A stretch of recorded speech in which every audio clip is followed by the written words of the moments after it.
People who commit domestic violence don't do so overnight. It is learned, perpetrated, and repeated. And it seems that relatively little has been done in this country to address it. But Eugene M. Hyman believes that juvenile offenders can be rehabilitated. He's created an unprecedented program of early intervention with counseling, support, and therapy for young people who have acted violently against family members. He has done so without increasing cost to the public, and he has done it all on his own time, in addition to his duties as Superior Court judge.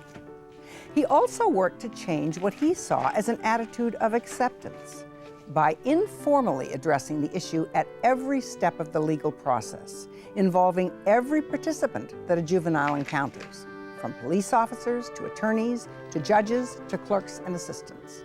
The United Nations awarded to Judge Hyman and the Santa Clara County Superior Court the first award to anyone in the U.S. for a significant law enforcement advance that could be used around the world. I thought that there needed to be intervention as early as possible to try and change behavior rather than waiting for people to come into the adult system. I hoped that by getting victims services, they would be safer. Since half of them had children with their teen batterers, the children would be safer. That hopefully if they're young enough and they get intervention assistance, hopefully they would have in the future healthier relationships. With respect to the teen batterer, by having intervention and by developing a program of intervention that was specifically developed for teens, hopefully the intervention would be effective and the teen batterer would not become an adult batterer. Well, now you keep talking about effective intervention. Is there such a thing, and what is it? Well, again, you ask a good question, unfortunately, and we're still developing what is an effective batterers intervention program in terms of changing battering behavior. I think we're more helpful with respect to victims. I think we're able to be helpful to them in terms of what a healthy relationship looks like, allowing them to leave. But the good news is, with respect to the victims, they're easier to help than the perpetrators are.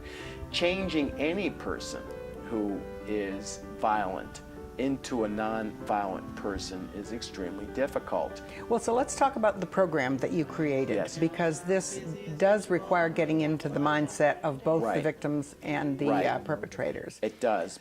What characteristics in your experience in programs work best and what ones don't? Well, I think with respect to violence, that you need a commitment from a person to spend the rest of their life in terms of being nonviolent. So using the domestic violence example, the person under California law has to do a 52-week domestic violence intervention program. In my view, that person needs to continue going to domestic violence intervention programs for the rest of that person's life.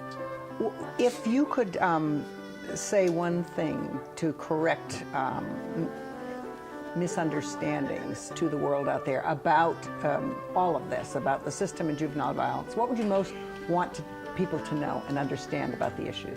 Everything that happens in a court affects children. I don't care what the court is, it affects children. Whether those children are in existence today or in existence years from now. An adult that carries a criminal record is going to possibly affect that person's ability to get a job or to get a good paying job, and that's going to affect their ability to support children.